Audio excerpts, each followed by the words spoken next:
Hello everyone, welcome to an exciting session of law with me CA Preeti Agarwal. Today in this session we are going to discuss the various types of contracts. So watch this video till the end to learn classification of contract.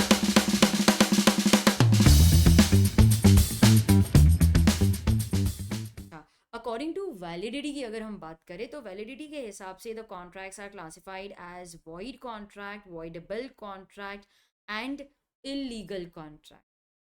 Void क्या होता है? Void is the opposite of valid. Yes, हमने पढ़ा था पिछली बार. अब थोड़ा इसमें और डिटेल में जाते हैं. मैं आपको एक चार्ट लिखवा देती हूँ जो आपका वो कॉन्सेप्ट एकदम पक्का कर देगा. आपको चाहिए तो आप मेरे साथ लिख सकते हो. सबसे पहले तो हम समझेंगे what is the meaning of the word void. Void का मीनिंग होता है नॉट एनफोर्सिएबल बाय लॉ. ये वॉइड क्या होता है? It is the opposite of valid. Valid enforceable by law होता है, void is not enforceable by law. अब वॉइड दो तरीके का हो सकता है. एक है वॉइड एब इनिशियो या फिर simply void. Void ab initio एक लैटिन फ्रेज है. इसका मतलब है void right from the beginning. मतलब शुरू से ही वॉइड है. जैसे let's say for example killing contracts. तो एक्स ने वाई को 5 लाख रुपए दिए और वाई ने प्रॉमिस किया that I will kill Z. X और वाई स्मगलिंग का कॉन्ट्रैक्ट करते हैं. These are all void right from the beginning. लेकिन जस्ट वॉइड का मतलब क्या होता है? जस्ट वॉइड का मतलब होता है the contract is valid when entered. तो जब हमने कॉन्ट्रैक्ट एंटर किया सब कुछ ठीक था, कॉन्ट्रैक्ट वैलिड था. लेकिन बाद में जाकर कुछ ऐसा सर्कमस्टांस हो गया, ठीक है, कुछ ऐसा सर्कमस्टांस हो गया कि अब कॉन्ट्रैक्ट वॉइड हो गया. तो बाद में जाकर कॉन्ट्रैक्ट वॉइड हो गया. Let's see for example A promised to export onions to B. ठीक है, अब ए इंडिया में है, बी लेट्स से बांग्लादेश में. तो जब उन्होंने कॉन्ट्रैक्ट एंटर किया तभी तो सब वैलिड था. बाद में जाकर गवर्नमेंट ने एक बैन लगा दिया ऑन एक्सपोर्ट ऑफ अनियंस. बोला अनियंस एक्सपोर्ट नहीं कर सकते, बैन लगा दिया. या अब तो अनियंस एक्सपोर्ट कर ही नहीं सकते. एक वैलिड कॉन्ट्रैक्ट अब परफॉर्म नहीं किया जा सकता. That contract becomes void. ठीक है, तो contract was valid when entered, but later on due to certain circumstances it now cannot be enforced. The contract becomes void. अब ये है just void और दूसरा हमने पढ़ा void ab initio. दोनों में फर्क है.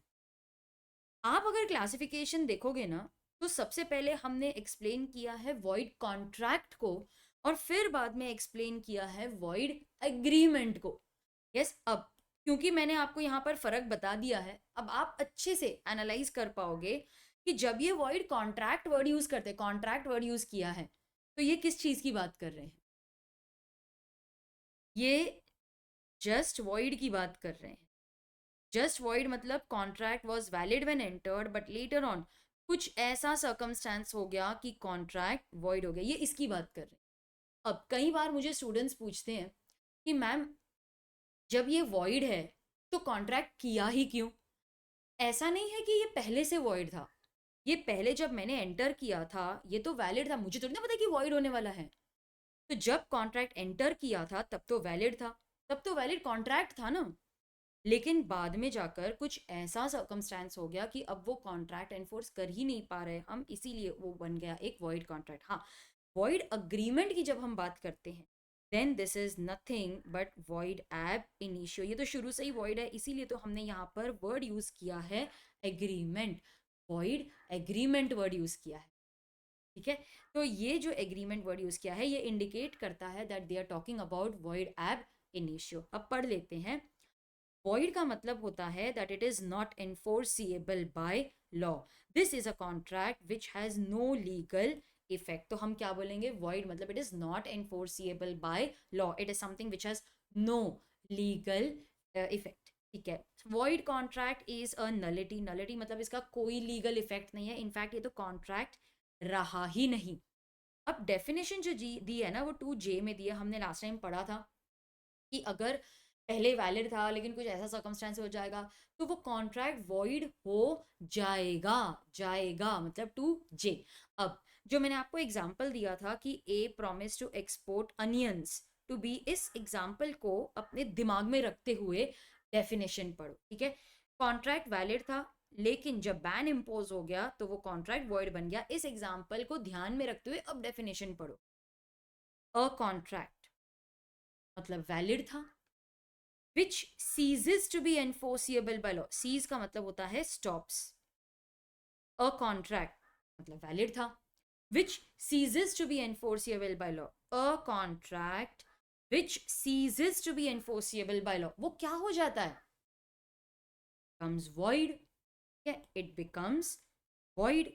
अच्छा, when does it become void, void कब हुआ, क्या है वो टाइम जब वो void हुआ, when it ceases to be enforceable। So this part actually talks about time, ये उस टाइम की बात करता है जब कॉन्ट्रैक्ट void हो जाता है, ठीक है। अब वापस पढ़ते हैं।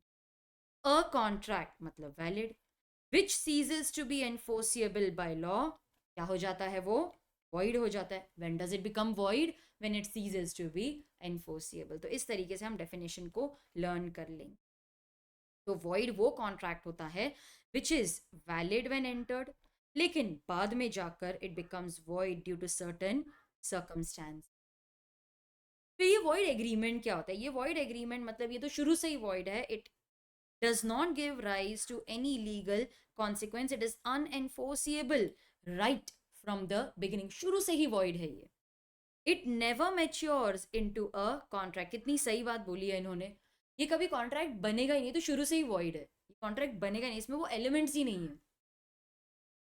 वॉइडेबल क्या होता है, चलो वॉइडेबल के लिए ना एक छोटा सा चार्ट बनाते हैं हम, ये सारे चार्ट्स आपको एग्जाम में कॉन्सेप्ट को रिवाइज करने में काम आएंगे।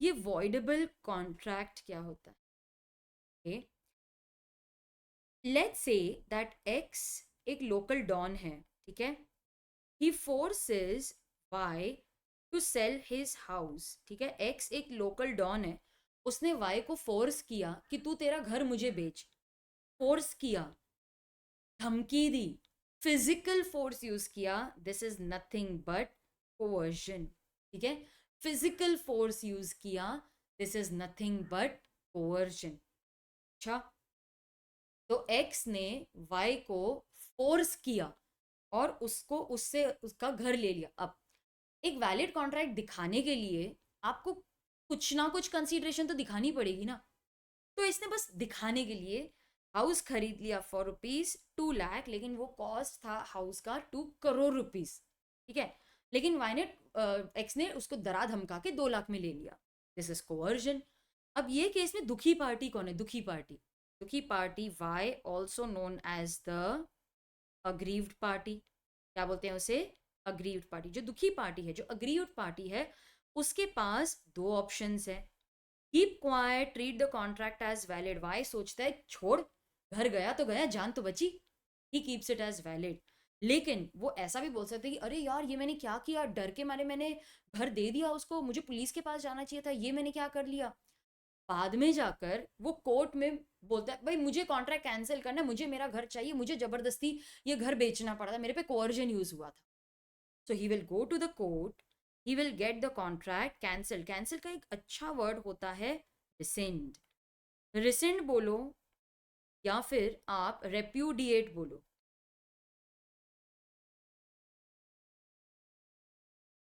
दोनों का मीनिंग होता है टू कैंसिल, ठीक है। तो वो कोर्ट में चला जाता है, वो प्रूव करते कि देखो जज, क्या मैं मेरा 2 करोड़ का हाउस सिर्फ 2 लाख में बेचूंगा, मुझे फोर्स किया गया था। वो प्रूव कर देता है कि उसके ऊपर कोवर्जन यूज हुई थी, कॉन्ट्रैक्ट कैंसिल करवा लेता है और उसको अपना घर मिल जाता है, घर मिल गया ना। तो अब ये 2 लाख का क्या करे, वो भी रख ले, नहीं भाई ऐसे नहीं कर सकते, घर भी रख लो पैसे भी रख लो, जो बेनिफिट है वो रिस्टोर करना पड़ेगा, the benefit shall be restored. Benefit को रिस्टोर करना पड़ेगा, वापस करना पड़ेगा.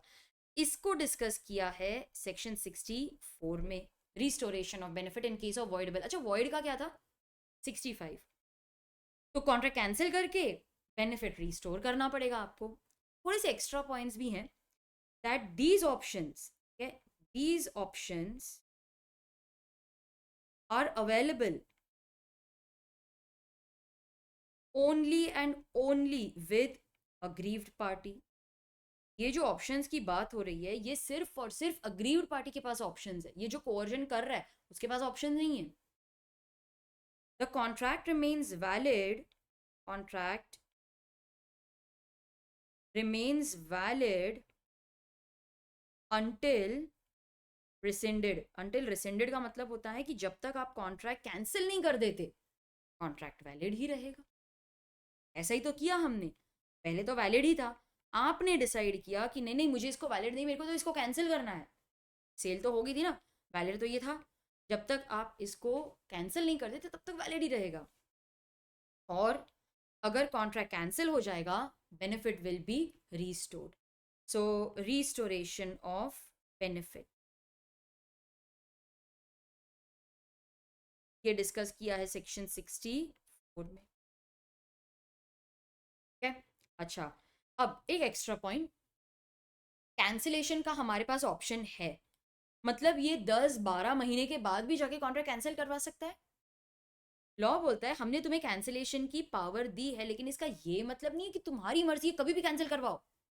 Cancellation must be within a reasonable time. Yes, reasonable क्या है वो तो लॉ में डिफाइन ही नहीं किया है. It depends on the facts and circumstances of the case. So cancellation, इसको रिसिशन भी बोलते हैं, क्योंकि रिसिंड का रिसिशन. कैंसिलेशन या rescission must be within a reasonable time. तो ये कुछ ऐसी बातें हैं जो आपको ध्यान में रखनी है.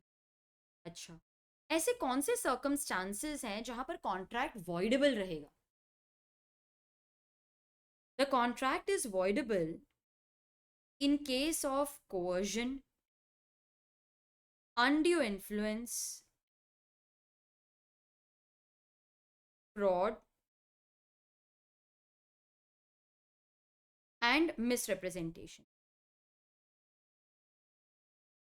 मैम आप कुछ भूल गए, मिस्टेक भी तो आता है. मिस्टेक में कॉन्ट्रैक्ट वॉइड हो जाएगा. क्यों? क्योंकि हमने पढ़ा था ना, मिस्टेक दोनों पार्टीज को कुछ बात समझने में गलती हो गई. अरे अगर गलती हो गई तो क्या वो वैलिड रखना पसंद करेंगे? क्या वो पॉसिबल है? नहीं है ना. तो अगर मिस्टेक है, दोनों की गलती है, अरे कॉन्ट्रैक्ट समझने में गलती हो गई, दोनों को गलती हो गई, सो इन दैट केस कॉन्ट्रैक्ट तो वैलिड रहा ही नहीं, वो तो वॉइड ही हो जाएगा ना. उसमें थोड़ी ना ऑप्शंस मिलेंगे, नहीं नहीं आप वैलिड कर लो, कैंसिल कर लो. अरे समझने में गलती होगी, मैं क्यों इसको वैलिड रखूं? तो in that case the contract becomes, लेकिन हाँ इनमें कॉन्ट्रैक्ट वॉइडेबल है. यस, ठीक है. अब contract is voidable, coercion section 19 में कवर्ड है, वॉइडेबल वाला. ठीक है. Can I right it here? Okay, एक और पेज ही ऐड कर देती हूँ ना. When the consent is obtained by coercion, fraud, misrepresentation, then the contract is voidable. ये दिया है सेक्शन 19 में. और अगर कंसेंट अनड्यू इन्फ्लुएंस से लिया गया है तो भी कॉन्ट्रैक्ट वॉइडेबल होता है, लेकिन ये दिया हुआ है सेक्शन 19A में. मिस्टेक जो होती है, मिस्टेक जिसमें दोनों पार्टीज की मिस्टेक है, जिसको हम बोलते हैं बायलैटरल मिस्टेक, ये कॉन्ट्रैक्ट को वॉइड बना देता है. और ये कवर्ड है सेक्शन 20 में. आगे जाके हम ये भी पढ़ेंगे that unilateral mistake is covered under section 22 and mistake of law is covered under section 21. One, ये सारा कुछ हम बाद में भी पढ़ने वाले, बट मुझे लगता है कि नहीं, जब आया है तभी भी उसको डिस्कस करो, बाद में भी डिस्कस करो, मल्टीपल टाइम्स करने से कॉन्सेप्ट अच्छे से याद हो जाता है। ठीक है, तो ये आपने आई होप लिख लिया होगा, नहीं है तो वीडियो पॉज करके आप लिख सकते हो। ये मैंने आपको एक छोटा सा टेबल भी बनाकर दे दिया है कि अगर कॉन्ट्रैक्ट वॉइडेबल है तो उसकी क्या सिचुएशन हो। तो ये जो सारा वॉइडेबल वाला पार्ट था ना, वो उस चार्ट में अब कवर हो चुका है, एक बार देख लेते हैं। An agreement which is enforceable by law, मतलब एक एग्रीमेंट है, उसको वैलिड रखना है या वॉइड करना है, एनफोर्स करना है या नहीं करना है, वो ऑप्शन अवेलेबल है बाय वन पार्टी। कौन सी party? Aggrieved party, but not at the option of the other is a voidable contract. तो एग्रीमेंट है, उसको एनफोर्स करे या ना करे, ये ऑप्शन अवेलेबल है विद द अग्रीव्ड पार्टी, ऐसे कॉन्ट्रैक्ट को बोलते हैं वॉइडेबल कॉन्ट्रैक्ट। अपनी मर्जी से नहीं हम वॉइडेबल कर सकते, वॉइडेबल ऑप्शन हम तभी सिलेक्ट करेंगे जब एक्ट में लिखा है। एक्ट बोलता है कि देखो, जब कोअर्जन, अंडर इन्फ्लुएंस, फ्रॉड और मिस रिप्रेजेंटेशन है तब कॉन्ट्रैक्ट वॉइडेबल है, तो हम तभी कॉन्ट्रैक्ट को वॉइडेबल कर सकते हैं। मिस्टेक से अगर आपने कॉन्ट्रैक्ट एंटर कर दिया है तो वो वॉइड होगा। अपनी मर्जी से आप वॉइडेबल सिलेक्ट नहीं कर सकते, आप कॉन्ट्रैक्ट को वॉइडेबल तभी मानोगे जब एक्ट में दिया है कि ये वॉइडेबल है। तो एक्ट ने अभी तक फिलहाल जितना हमको पता है बोला है, coercion, under influence, fraud, miss representation से कॉन्ट्रैक्ट वॉइडेबल है, बस। इसके अलावा हम अपने मन से वॉइडेबल को सिलेक्ट नहीं करेंगे, वॉइडेबल ऑप्शन नहीं लिखेंगे। जब तक कॉन्ट्रैक्ट कैंसिल नहीं कर देते तब तक तो वो वैलिड ही रहेगा, और कैंसिलेशन जो है that must be within a reasonable time. ठीक है। इलीगल क्या होता है? देखो, इलीगल का ना एक की वर्ड होता है फॉरबिड। अगर आपके क्वेश्चन में आपको फॉरबिड वर्ड दिखाई देता है, मतलब ये इलीगल की बात कर रहे हैं। इलीगल ऐसा होता है which the law forbids to be made, it is contrary to law, ये लॉ के खिलाफ है। इलीगल है तो पनिशमेंट भी होगी इसमें आपको। अब एक छोटा सा हम और टेबल लिखते हैं। अगर मेरा मेन एग्रीमेंट वॉइड है तो जो उसको लग के कोलैटरल होता है ना, कोलैटरल का मतलब होता है एडिशनल। तो ये जो कोलैटरल एग्रीमेंट है, it need not be void. Need not be void मतलब ये वॉइड भी हो सकता है, वैलिड भी रह सकता है। लेकिन अगर मेरा मेन एग्रीमेंट इलीगल है ना, तो कोलैटरल तो पक्का पक्का वॉइड ही होगा, because the collateral is tainted with illegality. Collateral पे भी इलीगैलिटी का दाग लग जाता है। कैसे? अब देखो, एक्स ने वाई को कहा कि मैं तुम्हें मेरी कार दूंगा 5 लाख में या 6 लाख में, ये अभी तक मैंने डिसाइड नहीं किया है, तो ये अग्रीमेंट वॉइड हो जाएगा क्योंकि इट इज अनसर्टन, ये वॉइड है। ठीक है। लेकिन इसका जो कोलैटरल है, तो लेट्स से फॉर एग्जांपल कि एक्स वाई को अपनी कार जो है वो बोलते हैं 5 लाख में दूंगा या 6 लाख में दूंगा, मैंने अभी तक डिसाइड नहीं किया। वाई ने जेड से लोन ले लिया 5 लाख का। अब ये जो मेन एग्रीमेंट है ये अनसर्टन होने की वजह से वॉइड हो गया, तो क्या इसका मतलब है कि वाई जेड को लोन रीपे ही ना करे? ऐसा तो नहीं हो सकता ना, ये तो वैलिड रहेगा ना, लोन तो रीपे करना ही पड़ेगा ना, तो रीपे करना ही पड़ेगा, वो वैलिड रहेगा। लेकिन अब इलीगल का अगर हम एग्जाम्पल ले, इसको थोड़ा सा नीचे ले आते हैं। एक्स और वाई ने गैम्बलिंग का कॉन्ट्रैक्ट कर लिया, ठीक है, ये लोग गैम्बल कर रहे हैं। अब इंडिया में गैम्बलिंग तो भाई इलीगल है। वाई हार गया, उसने पैसे आगे अपने डेट पे करने के लिए जेड से लोन ले लिया। अब Z is aware of the purpose of the loan, उसको पता है कि वो लोन क्यों दे रहा है, तो इन दिस केस जो कोलैटरल है वो वॉइड हो जाएगा। लेकिन उसको तो पता ही नहीं कि वो लोन क्यों दे रहा है, वाई ने झूठ बोला था, he is not aware of the purpose of the loan. So in this case, the contract will remain valid. Contract valid रहेगा। ठीक है, तो इलीगल में कॉन्ट्रैक्ट वैसे तो पहले तो वॉइड ही रहता है। अगर मेन इलीगल है तो कोलैटरल तो वॉइड रहेगा ही रहेगा। और अगर हमारी पार्टी इनोसेंट निकली तो फिर हम कोलैटरल को वैलिड कर सकते हैं। मैम तो यहाँ पर क्यों नहीं ऐसा लिखा है it need not be void? ऐसा क्यों नहीं लिखा है नीड नॉट बी वॉइड? ऐसा इसीलिए नहीं लिखा है क्योंकि प्राइमा फेसी लॉ इसको वॉइड ही करेगा। आपको प्रूव करना चाहिए कि आप इनोसेंट हो। अगर आप प्रूव नहीं कर पाए तो वो वॉइड के साथ ही चलेगा। इसीलिए वॉइड लिखा है, क्योंकि प्राइमा फेसी मतलब तुरंत तुरंत तो वॉइड ही मानता है लॉ। आप प्रूव करो कि आप इनोसेंट हो, तब जाके हम इसको वैलिड करेंगे। ये लिखा आपने?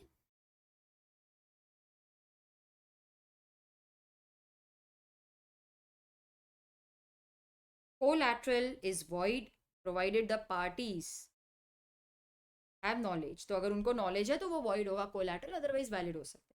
अच्छा, according to enforceability contracts are classified as valid contract या फिर अनएनफोर्सिएबल कॉन्ट्रैक्ट। वैलिड मतलब सारे असेंशियल एलिमेंट्स प्रेजेंट है इसमें। ये एनफोर्सिएबल है, इसमें सारे जो असेंशियल एलिमेंट्स थे वो प्रेजेंट है। It's a valid contract, it's a valid contract. अनएनफोर्सिएबल क्या होता है? देखो वैसे तो ये कॉन्ट्रैक्ट वैलिड है, बट एक आधा लीगल फॉर्मेलिटी मिसिंग है। जैसे राइटिंग में होना चाहिए तो मैंने नहीं करवाया, अटेस्टेशन होनी चाहिए थी मैंने नहीं करवाई, तो फिलहाल कॉन्ट्रैक्ट अनएनफोर्सिएबल है। मैंने राइटिंग करवा ली, मैंने रजिस्ट्रेशन भी करवा लिया, तो वो एनफोर्सिएबल हो जाएगा। वैसे तो ये कॉन्ट्रैक्ट वैलिड है, इसमें एसेंशियल एलिमेंट्स हैं, लेकिन एक लीगल फॉर्मेलिटी मिसिंग है। जैसे राइटिंग में होना चाहिए था नहीं किया, स्टैंपिंग चाहिए थी नहीं करवाई, रजिस्ट्रेशन चाहिए था नहीं करवाया। तो फिलहाल वो अनएनफोर्सिएबल है, लेकिन जैसे ही मैं ये टेक्निकल डिफेक्ट निकाल देती हूँ कॉन्ट्रैक्ट एनफोर्सिएबल हो जाता है।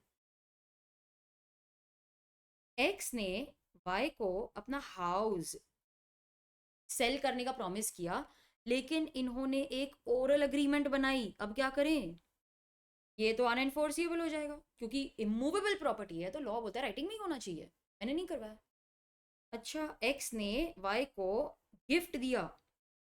भैया गिफ्ट डीड भी राइटिंग में ही होनी चाहिए और रजिस्टर्ड भी होनी चाहिए। अगर इन लोग ओरल एग्रीमेंट बनाते हैं तो ये अनएनफोर्सिएबल है, क्योंकि लॉ हमको क्लियरली बोलता है कि अगर गिफ्ट है या इमूवेबल प्रॉपर्टी है तो कॉन्ट्रैक्ट राइटिंग में तो होना ही चाहिए।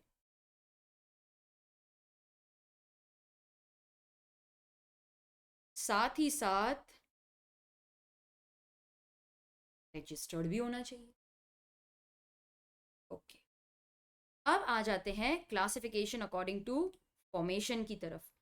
कॉन्ट्रैक्ट में be either express contract, implied contract या फिर टैसिट कॉन्ट्रैक्ट।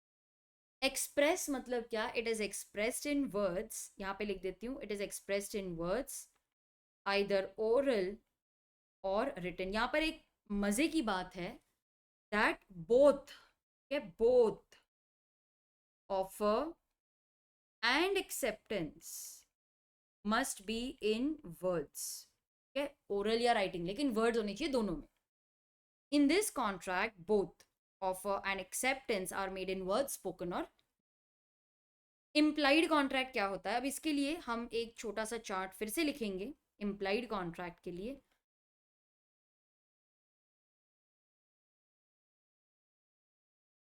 इम्प्लाइड कॉन्ट्रैक्ट ना दो तरीके के हो सकते हैं।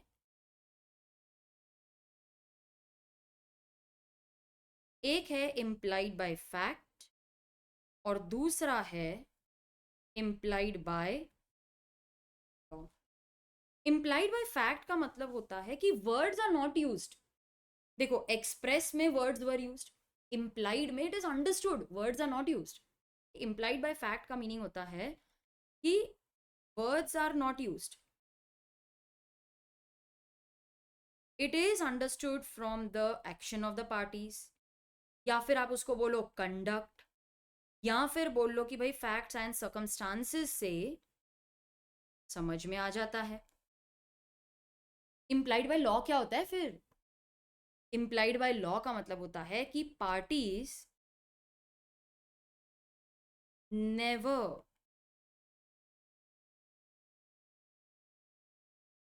इंटेंडेड टू कॉन्ट्रैक्ट, पार्टीज का कॉन्ट्रैक्ट करने का कोई इंटेंशन ही नहीं था, ये तो लॉ बोलता था भाई तुम्हारे बीच में कॉन्ट्रैक्ट बन गया है.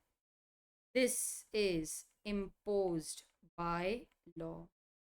जैसे से for example X by mistake left goods, okay, गलती से बाय मिस्टेक ही left goods at the house of Y instead of Z. अब वाई को वो रिटर्न करना चाहिए था, ये बंदा यूज कर लेता है, ही यूजेस. अब देखो तुमने यूज किया है तो पे तो करना पड़ेगा. अब इनमें कोई ऑफर नहीं था, कोई एक्सेप्टेंस नहीं था, लेकिन तुमने यूज किया है तो पे तो करना ही पड़ेगा. This is implied by law. अच्छा, इम्प्लाइड बाय लॉ को क्वासी कॉन्ट्रैक्ट भी बोलते हैं. They are also known as AKA, also known as quasi contract. उनका कोई इंटेंशन ही नहीं था, लेकिन लॉ बोलते हुए सिचुएशन ऐसी आ गई, तुम्हारे बीच में कॉन्ट्रैक्ट बन गया. फाइंडर ऑफ गुड्स, वो भी एक एग्जांपल हो सकता है. Finder of goods, X found the goods belonging to Y. X और वाई में अब एक इम्प्लाइड कॉन्ट्रैक्ट बन गया कि भाई तुम केयर टेक करो, तुम्हारी ड्यूटी है to take care of the goods and find the true owner. Ma'am implied by fact के भी एग्जांपल्स चाहिए हमें, तो चलो वो भी डिस्कस करते हैं. Words are not used, it is understood from our action. अब bus is running on a fixed route. Bus ले लो, ऑटो ले लो या फिर टैक्सी ले लो, आपकी मर्जी है. It's running on a fixed route. अब बस चल रही है, it is an implied offer. मैं तो स्टेशन जा रही हूँ, तुमको आना है तो बैठ जाओ.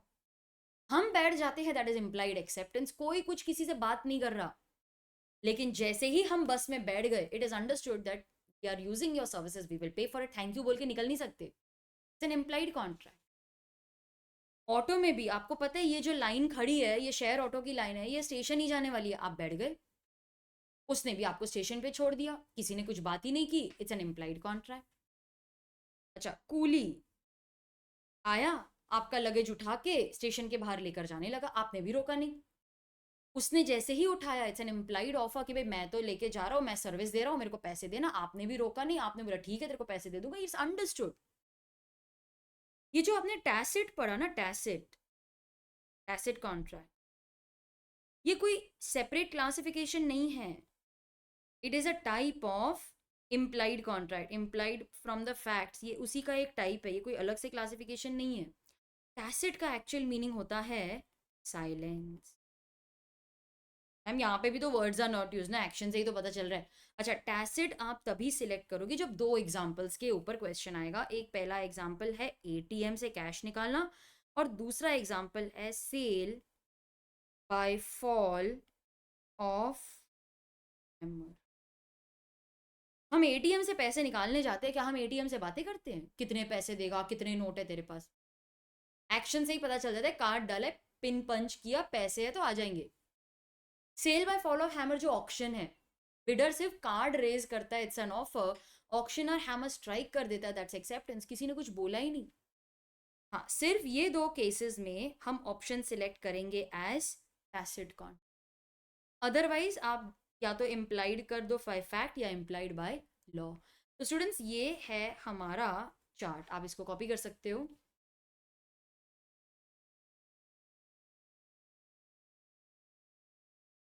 डन, ठीक है. तो ये हमने कवर कर लिया इम्प्लाइड कॉन्ट्रैक्ट. इसके कीवर्ड्स क्या होंगे? It is made otherwise than words.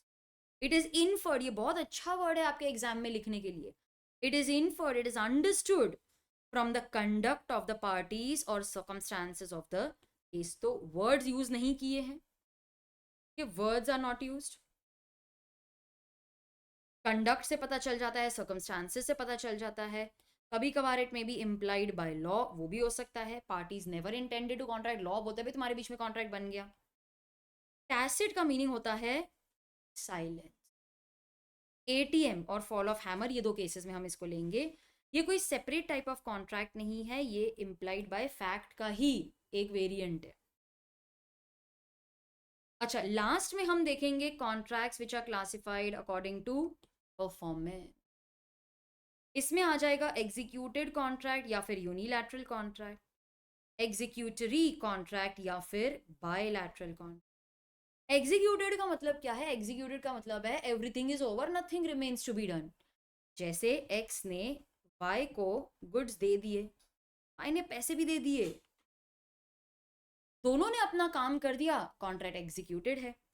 When a contract has been completely performed, that is, both have fulfilled their obligation, it's an executed contract. कुछ करना बाकी नहीं, nothing remains to be done. फिर ये unilateral क्या होता है? यूनी का मतलब होता है one. This is a one sided contract in which only one party has to fulfil his obligation. दूसरा अपना काम पहले ही कर चुका है। अब देखो ना, एक पास्ता ईटिंग कॉन्टेस्ट थी, ठीक है? हमने अनाउंस किया था कि जो भी सबसे पहले पास्ता खाएगा ना, उसको 5,000 रुपये मिलेंगे। एक्स ने 20 मिनट में सारा पास्ता खत्म कर दिया। अब इसने अपना काम कर दिया, ये विनर है। तब जाके कॉन्ट्रैक्ट बनेगा कि भाई ऑर्गेनाइजर्स इसको 5,000 रुपये दे दो। अब ये कॉन्ट्रैक्ट बना है। इस कॉन्ट्रैक्ट में ऑर्गेनाइजर्स तो अपना काम करेंगे 5,000 देने का, लेकिन एक्स अपना काम खाने का वो तो पहले ही कर चुका है। कॉन्ट्रैक्ट तब बनेगा ना जब कोई जीतेगा, अदरवाइज उसके पहले किसके साथ कॉन्ट्रैक्ट बनाए? इस कॉन्ट्रैक्ट में ऑर्गेनाइजर्स का काम करना बाकी है, सिर्फ एक ही का काम करना बाकी, दूसरा अपना काम पहले ही कर चुका है। Such contracts are known as unilateral contract. It is a one-sided contract in which after formation only one party has to fulfill his obligation. दूसरी पार्टी तो अपना काम पहले ही कर चुकी है। ये कोई सेपरेट काइंड ऑफ कॉन्ट्रैक्ट नहीं है, ये एग्जीक्यूटेड ही कॉन्ट्रैक्ट है, क्योंकि यहाँ पर एक्स अपना काम कर चुका है। इसके मामले में वो एग्जीक्यूटेड है, मतलब उसने अपना काम कर दिया। फिर ये बायलैटरल क्या होता है, जिसे हम एग्जीक्यूटरी भी बोलते हैं। बायलैटरल मतलब दोनों का काम करना बाकी है, दोनों ने अपनी प्रॉमिस फुलफिल करना बाकी है। When both the parties have to still perform their obligation, इसको आप एग्जीक्यूटरी बोलो या बायलैटरल बोलो, it's the same. So they are also known as bilateral contract. तो सेक्शन 64, अच्छा ये तो अभी आएगा ही नहीं। तो ये सेक्शन 64 और 65 हम ऑलरेडी कवर कर चुके हैं। सेक्शन 65 बात करता है restoration of benefit in case of a void contract की, और सेक्शन 64 बात करता है restoration of benefit in case of avoidable contract. तो ये था हमारा आज का discussion, that is classification of contract. I hope कि आपको बहुत अच्छे से समझ में आ गया होगा। For CA foundation and CA inter books and lectures, please visit my website capreetyagarwal.com, और नीचे दिए गए व्हाट्सएप नंबर पे आप मुझसे व्हाट्सएप पे भी बात कर सकते हो। और हाँ, जाने से पहले चैनल को सब्सक्राइब ज़रूर करना।